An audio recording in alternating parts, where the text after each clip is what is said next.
We are live, back again. Jaguars Uncovered, everybody. What's up? And like I said, this is Jags Uncovered, brought to you by the Undroppables Network. I am your host, Schultzy. That's my co-host, Josh. He's pretty cool. He knows lots of football stuff, and specifically Jaguars stuff. And this evening, well, first, Josh, what's up, man? How's it going? Doing good, man. We got to enjoy Victory Monday this week. Can't beat that. Right, exactly. Our first one of the year. Apologize if I sound a little echoey, but and you know what? We're back after a couple weeks off. Got into an apartment and didn't have internet for a bit. Had to wait for that to get set up, and now I still don't have a ton of stuff in here yet, so I'm kind of echoey. But you know what? It's all good. We move. But yeah, you mentioned it. We're happy to be here talking about a Jaguars win. Yes, you freaking heard that right, people. Let's go.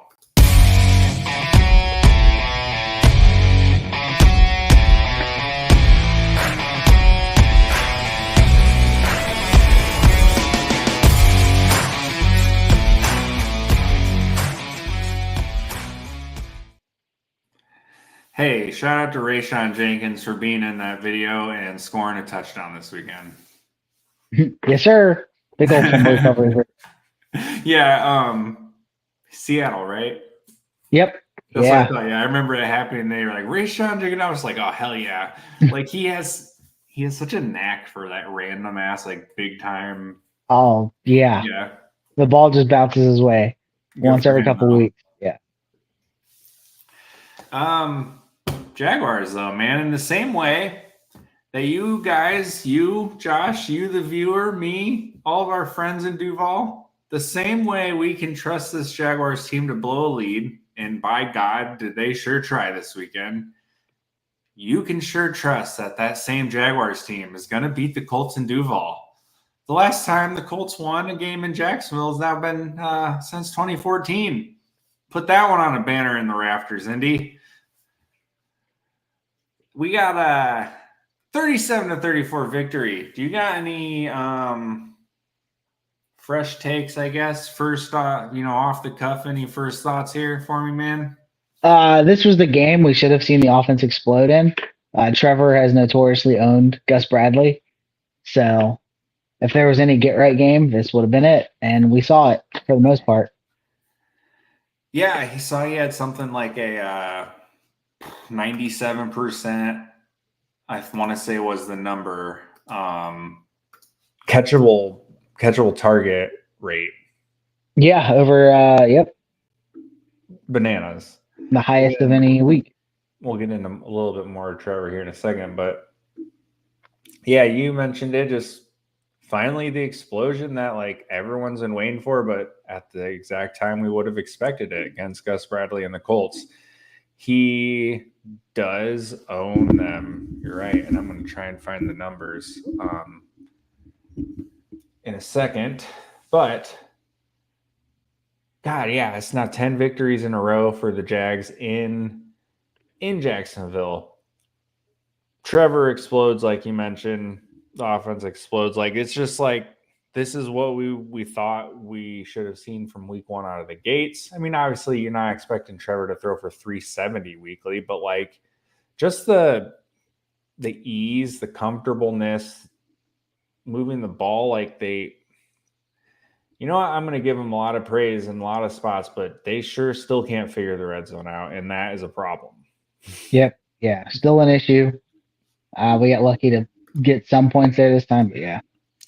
Yeah, even just looking at the drive chart, like you had that one drive. Well, the first drive is stalled out at the 26, but after that you had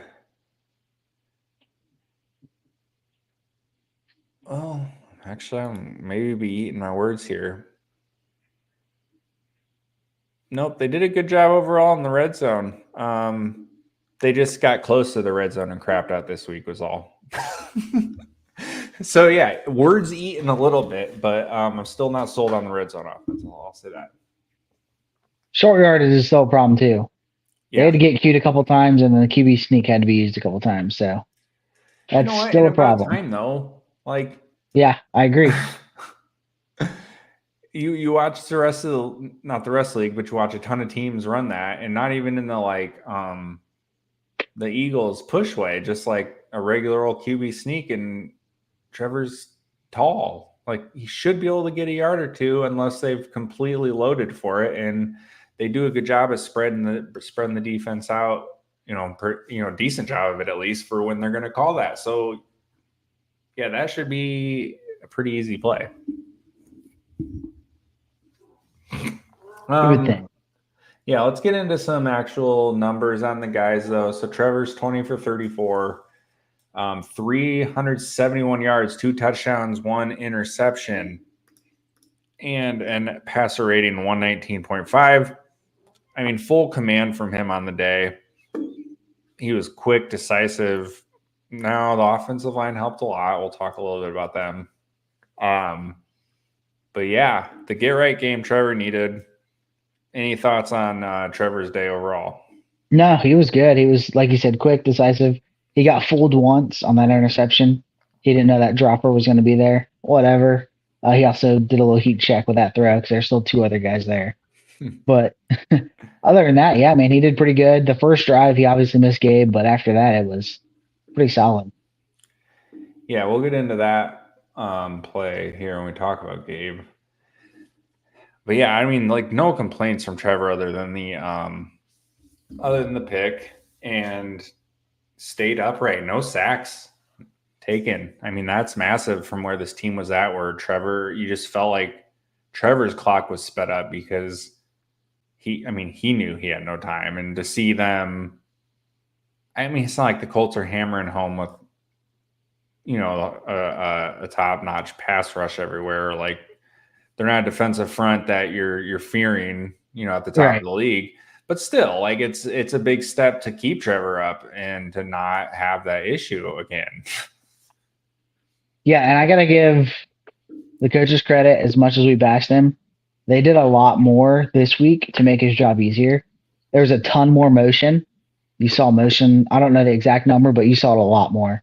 And then they started off with quick, easy passes. Give him some dump offs to ETN, some little quick hitches.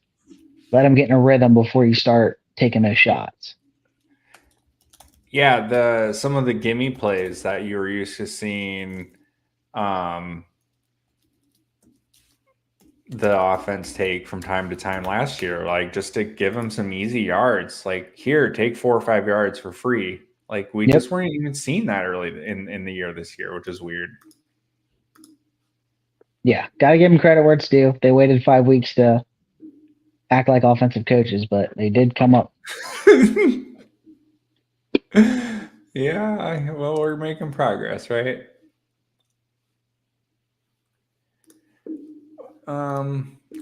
Aside from Trevor, because I'm sure things about Trevor will pop up more. Tank, man. 13 carries, 101 yards, 2 touchdowns. He added 1 catch for 28 yards. Absolutely massive day from Tank. I know he's going to get some extra run here. ETN came in with that shoulder injury. But Tank as a runner is built for this team way more than ETN is. ETN needs space to operate with. He's a dude who's gonna not lead the league, but near the top of the league and make missed tackles forced. So like you need to give him some space to work with. You have some like one-on-one opportunities to make that shit happen. But Tank has just shown the vision, power, like explosiveness to be that between the tackles runner that this offense is really missed, man. And if he keeps developing, I hate to say this, but ETN is going to be gone soon. Well, that's until Ben Johnson comes and he keeps both of them. All right, you know what? I'm back in. But for real though, like, yeah, like especially since ETN was a first round pick and he's going to get a contract. Like, someone's going to pay him, and I just don't think the Jags have to. Yeah, I think it's all going to come down to like the structure after the season. But I mean, they both have a role. ETN's still clearly the pass catching back. they would much rather throw him passes than Tank. Oh, for sure. But yeah, Tank as a runner is just he's more decisive right now, especially Yes. with all the congestion that the line, since they don't like to block. Tank is just better suited to deal with that cluster right now. So among players who have at least 34 carries this year so far, which is like sounds low, but that averages out to a little over 8 a game. So like this is dudes who are getting somewhat regular meaningful carries. Yards per carry, he is at 8 yards per carry, which ranks number 1 among those backs. He has a avoided tackle rate of 53%, which is number 1 among those backs. And his yards after contact is 6.5 per rush, number 1 among those backs. Tank is a goddamn tank right now, for lack of better words. Yeah, absolutely. This is the confidence that we needed. He lost it last year, but he's back. Yep. So can you imagine? And I'm convinced that if we were not playing the Colts in Jacksonville, the Colts would have recovered that fumble in the end zone. Yeah. If it was any other game other than the Colts playing in Jacksonville, the Colts recover that fumble on the Tank touchdown and they lose. Yeah, that was disgusting. After that giant run just pops out. But you know what? He didn't lose it, and the confidence isn't shattered. Right. Moving on to some ETN. He only took 6 carries for 17 yards. I don't know if that number's down as a result of the shoulder.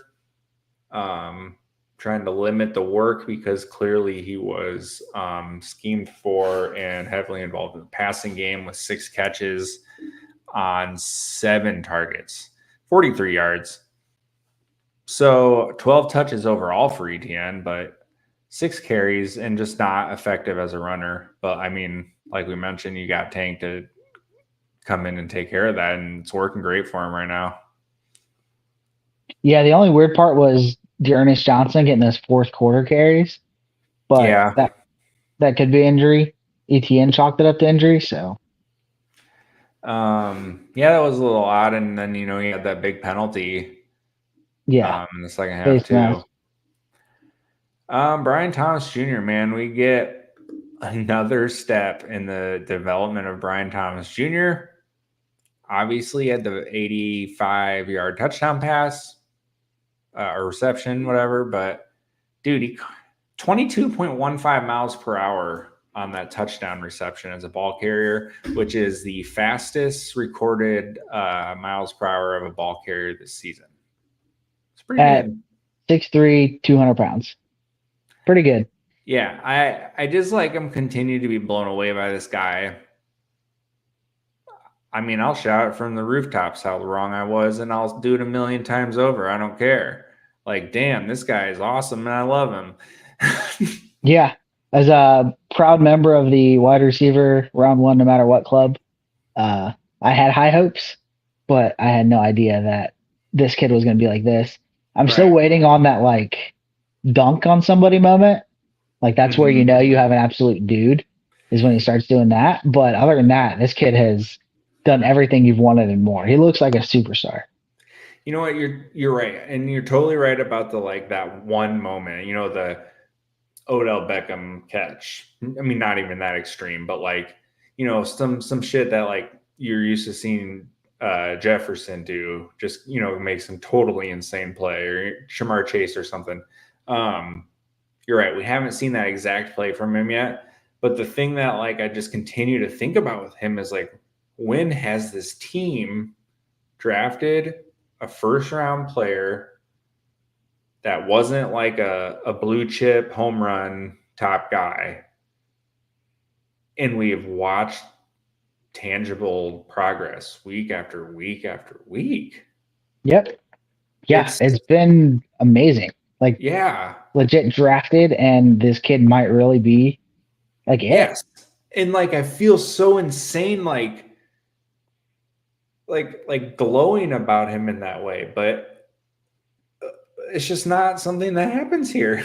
Nope. Nope. The only one was Justin Justin Blackman, and he Right. self-sabotaged. We couldn't have nice things. And then there was the clip floating on Twitter today of the one comeback route Brian Thomas had, I which haven't seen that. There's a Baldy breakdown of Brian Thomas. Okay. Yeah. It's good stuff. Yeah, he hits the deceleration, man, and the defender loses 5 yards on him. It's on a comeback. Like the exact route Ridley ran 6 million times last year. Brian Thomas slams the brakes and the receiver falls 5 more yards. It's wild. Like he's special, man. It's gonna be fun. Christian Kirk 4 for 88. I'm trying to think anything notable from him.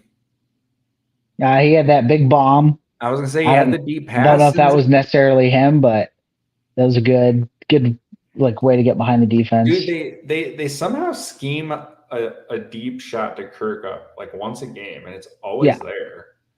It is. I think it's because like it feels first like for a while I used to just be like, why are you doing that?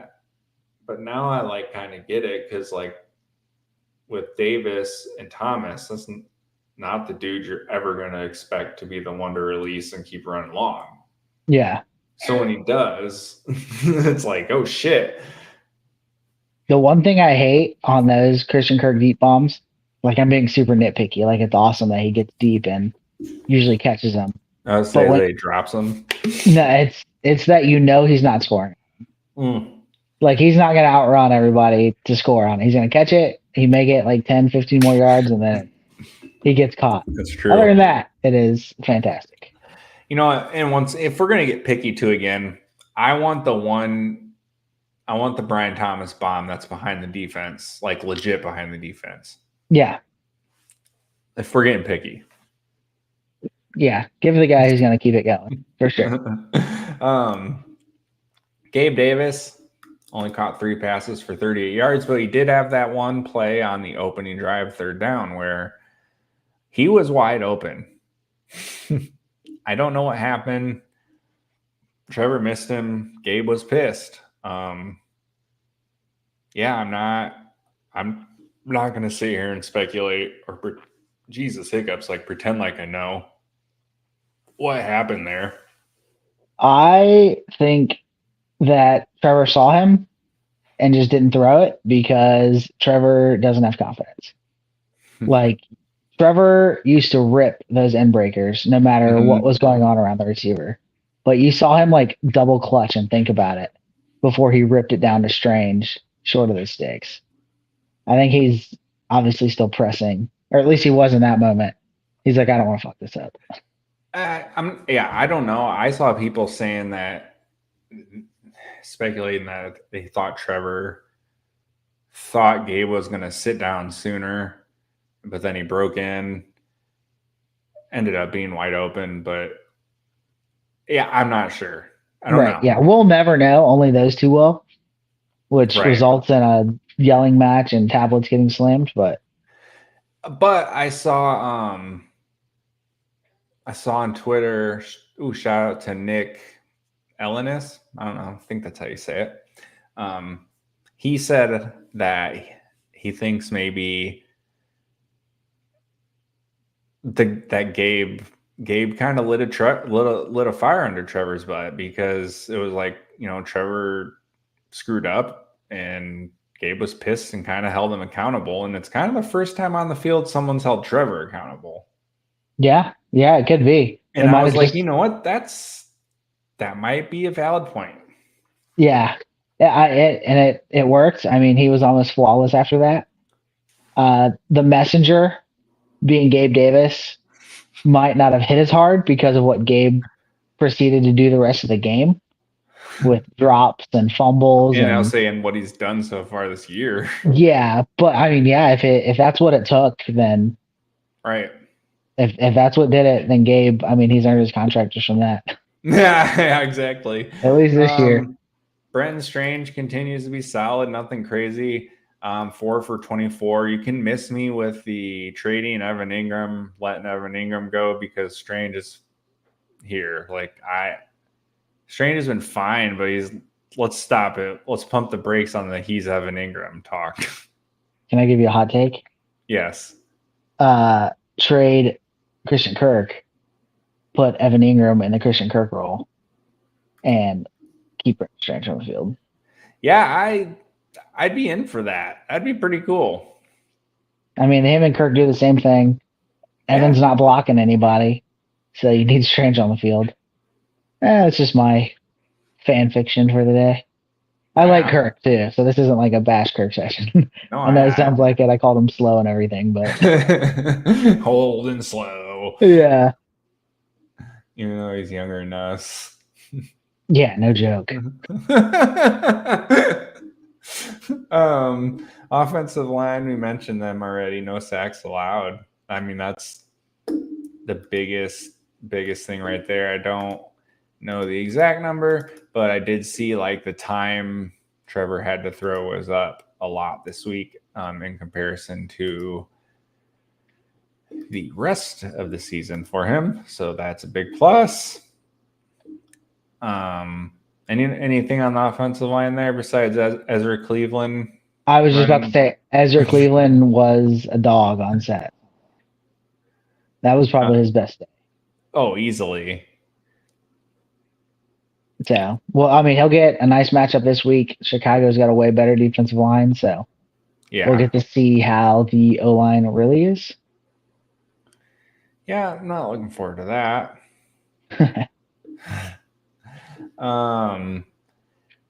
We'll get on to a couple defensive guys, a couple bright spots on the defense, which somehow there were a few.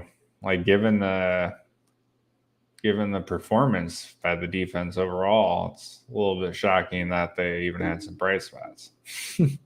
Right. But you got we were just talking about Brenton Strange, and we forgot to mention that he caught a touchdown. He did. And props to Brenton Strange on that touchdown because that ball was about 180 miles an hour. That was a fastball.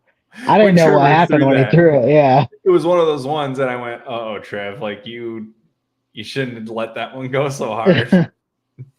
Yeah. And he got it. So, hey.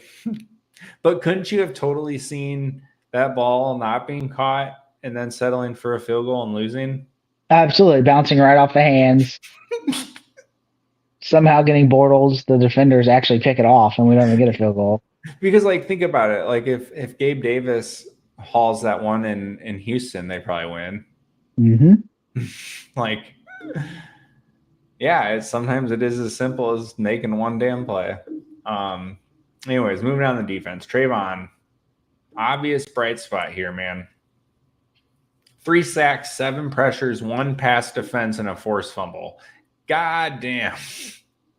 Yeah, he helped Josh Allen get a sack too. Mm-hmm. Travon was doing some things on Sunday. He was using moves. Obviously, he had his bull rush working, but he was doing cross chops. He had some other moves in there. There's a cut up of his 7 pressures. I think it was Shipley that did it. And yeah, like the pass rush moves are coming. Like he's displaying them. Like it was that game that everybody has been waiting for out of him. Like, yeah, he's had the multiple sack games, but they've been cleanups, kind of like one where like he's kind of walked into lucky ones. No, this was 3 that were I just beat my dude's ass on a one-on-one rep and got the quarterback. Yeah, and that one with the strip sack was just domination from the snap of the ball. Flacco just reached the bottom of his drop. Didn't even stand a chance. Trayvon got back there so fast. Yep. And think about this. I mean, you could even say Trayvon single-handedly won this game because he gets the sack fumble at the end of the first half to give him the field goal. Yep. And then the one to seal the game. Now, let's be real. They're not scoring. There's 12 seconds and they're in their own territory. But I mean, he still did it. So like he gets the sack fumble that gives the team the turnaround field to end the half, and then the sack to end the game. Like, what more do you want from the guy? It was awfully bold to say they weren't scoring with 12 seconds left with what Alec Pierce was doing in the that's fair. fourth quarter. Ventrell Miller had another solid day. I'm going to get the tackle numbers. He had 7 total, 6 solo, 1 for loss. Dude, he's good. Get this guy healthy and he's on the field and like he's making plays and he's not showing up in a negative way. Yeah. Coming out, I thought he was gonna be like your thumper, kind of like your traditional old school linebacker, like run downs, then get him out of there on passing downs. But he doesn't look out of place at all. No, like he looks pretty decent in coverage too.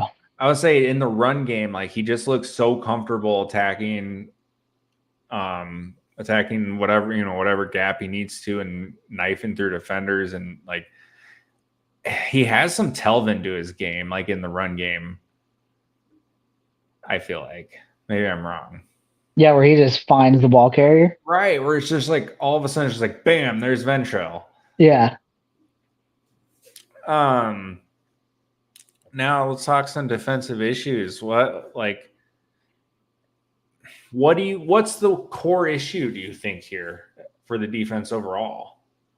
Well, it seems to be communication between the corners and the safeties. Like there's too many times where like Cisco's getting bashed for it, but he is on an island with a receiver. Mm-hmm. Like most safeties are going to lose that anyway. He just happens to be the only one on the screen when Alec Pierce and Tyreek Hill are running by him. That's fair. I haven't seen the man versus zone numbers out of this game, but it still feels a little bit like, at least in the past handful of weeks, where Nielsen is forcing the man stuff and we're down Campbell. We were down Savage. He's back, but we don't have the horses, and it's like they're still trying to play the same game. And I guess I didn't pay attention hardcore enough. Do you think was there more zone this week? Or I think in the fourth quarter he started going zone, and that's where we saw the issues, because you saw on the one Alec Pierce one where he luckily got tackled at the 1, like the corner jumped up and it was just Cisco by himself on that half of the field. I don't think that was the way it was supposed to be. That looked like it was supposed to be zone. There's no way you're putting Cisco one-on-one with a speedster. But, a lot of it, the man stuff killed us against Buffalo. That was disgusting. And then they went egregiously zone against Houston, and CJ just picked that apart. I think there's a good mix this game, but, I mean, the zone stuff is not good. Like this, I don't know what it is. I don't think man's good either. I don't have a good answer for any of that. This team just isn't good on defense, but I think Nielsen has the same issues where you're just like, I don't know what to do. You think Wingard's going to help at all? He might help with the tackling issues, but other than that, I don't think so. He's not going to make safeties haven't been able to tackle for shit, man. That's like, it's been a season-long problem. Cisco, you're right about he gets scapegoated a little bit based on, broadcast angles. But he's also taken some really bad – he's taken some Cyprian angles a couple times. Oh, yeah, his pursuit angles have been atrocious. Like, there's no way he should be getting beat to the corner by Alec Pierce. And then Antonio Johnson records 11 tackles, 8 solos. He was all over the place, but it wasn't necessarily always in a good way for him either. No, this was his best game, but he is notorious for missing tackles. This is like the one game where he finished a bunch of them. So, I don't know what the issue is. This is just a bad defense. You think Gibson's going to make any impact? I think for the back end it can. For that communication, where they keep messing up, that's something that it can help with. Just like Dewey, like, will he help? Yes, but will it like drastically change the defense? I don't think so. Well, it should. Yeah. I'm not saying it should as in like he's back, so things should be better. No, I'm just saying like, damn it, it should work. Right. I think when Tyson gets back, we'll see a lot more of what he wants Yes. to do. He's Because just that's using backup corners all the time now. right. Because it's the ripple down effect when you lose Tyson. I mean, it's just now your 2's your 1, your 3's your 2, your 4's your 3. Like Yeah. it ripples all the way through the depth chart. I don't really think there's much more on defense. Oh, we'll talk about Eric Armstead. Dude he has been trash. I'm sorry. I was like, this is going to be a home run signing. This defensive line is going to be unstoppable with these three, big dogs out there with him and Hines Allen and Walker. Then you get the reports about how he wants to play more edge, and then they're letting it happen. And I get it.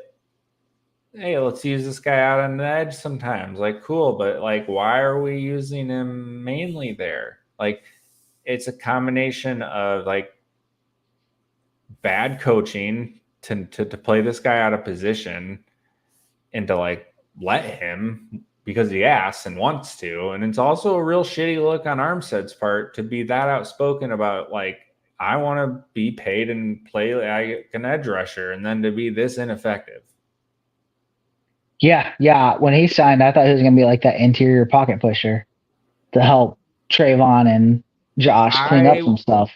I was But like expecting 2017 Malik Jackson.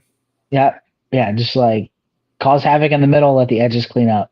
Mm-hmm. But yeah, him playing on the edge, and it seems like every time he plays on the edge, the quarterback somehow breaks contain, and now we're watching him try to chase down the quarterback, and it's just not fun. I don't think it's fun for him. It's not fun for us. They're using him like Chris Jones, and he's not Chris Jones. Yeah, exactly. The two final drives the Colts had that scored. I'm not counting the Joe Flacco sack drive to end the game. Okay, 5 plays, 147 yards, 2 touchdowns. What are they doing out there? Does that include the 20-yard rush by Flacco? Oh my God, I forgot about that. Was that on the final 2? I'm gonna look real quick. I got the chart up. That was the most disgusting run I've ever seen. He even cut like across the field. That's what made it worse. Yeah, no, it was not. That was on the. Looks like here you go. It was on 3rd and 8 on their field goal drive in the 4th. Joe Flacco scrambles up the middle, ran out of bounds. Yeah, he didn't get touched. For 21 yards. God. Yikes. And then, so this game obviously had 71 points, but just the 4th quarter alone, and I guess this bleeds into the third some, but 8 of the last 10 possessions of this game had points, and that's including the last one. That was 2 plays for 17 seconds to end the game. The other was a 3 and out by the Jags. So, holy crap. Like, you get the second half opens up with punt, interception, punt. And then from there, it's touchdown, field goal, touchdown, punt, touchdown, field goal, end game. Yeah. Defense was optional for a little bit there. Good God. Yeah, it was terrible. 17 points by the Jags, 24 by the Colts, all in the 4th quarter. Yeah, that's wild. All right. Heading over to foggy London town and play the Bears. We get to wake up early. Honestly, I don't love the London game. I don't like what it is, what it's about, what it means to the fans back in Jacksonville. All that. Wish it weren't a thing, right? Right. With that said, I love waking up and watching the Jags at 9:30. One, it's on national TV. You don't got to worry about that, streaming and stuff. Two, you just wake up and the Jags are on, like, real quick. Like, that's the best. 3, you get to watch 1 o'clock football without worrying about the stupid Jaguars. 4, Trevor's 3-1 in London. Bam. I like it. What do they got to do to beat the Bears? Protect the football. The Bears are good defense. They're opportunistic. So if they have a chance to take it away, they will. And then they have a rookie quarterback. Like Caleb looked good last week, but he's still a rookie. You can still trick him. Try to trick him, get him uncomfortable, let him throw you some balls. This defense still has not recorded an interception. We play 2 rookies back to back. It'd be a good time for that to change. I can't believe that. Like, once you said it, I was like, oh my God, yeah, he's right. Yeah, we only got one fumble, 2 fumbles. 1 was on a punt. Yeah, so. Yeah, force some turnovers in. I'm worried about Caleb in the passing game because they've just been getting torched by everybody. And Caleb can make shit happen with his feet. And, like, that's a huge problem for this defense, too, is the guys who can extend. Yeah, they got to keep him in the pocket. He likes to hold on to the ball. Make him do it. Just trick him once or twice. That's all you got to do. Yep. Guard DJ Moore too. Like him and Caleb are really starting to click. And the Jags have obviously been getting just smacked by receivers. So make sure DJ Moore doesn't kill you. Yeah, it'd be nice for them to stop the other team's best receiver. For once. Got anything else before we get out of here, my friend? Nope. All right. Well, that brings us to MVP of the week. And this week is most valuable play caller of the week. And I don't know who it is, and I don't care who it is, but they did a good job. We know it's press, right? It's got to be. Press. Can I go on that? Can I go off on that real fast? Hell yeah, dude. Speaking of play calling, like, obviously we love seeing Jaguars wins, and we hopefully come back from London 3-4. But I do have to say that us winning this season is worst case scenario for long-term viability for this team.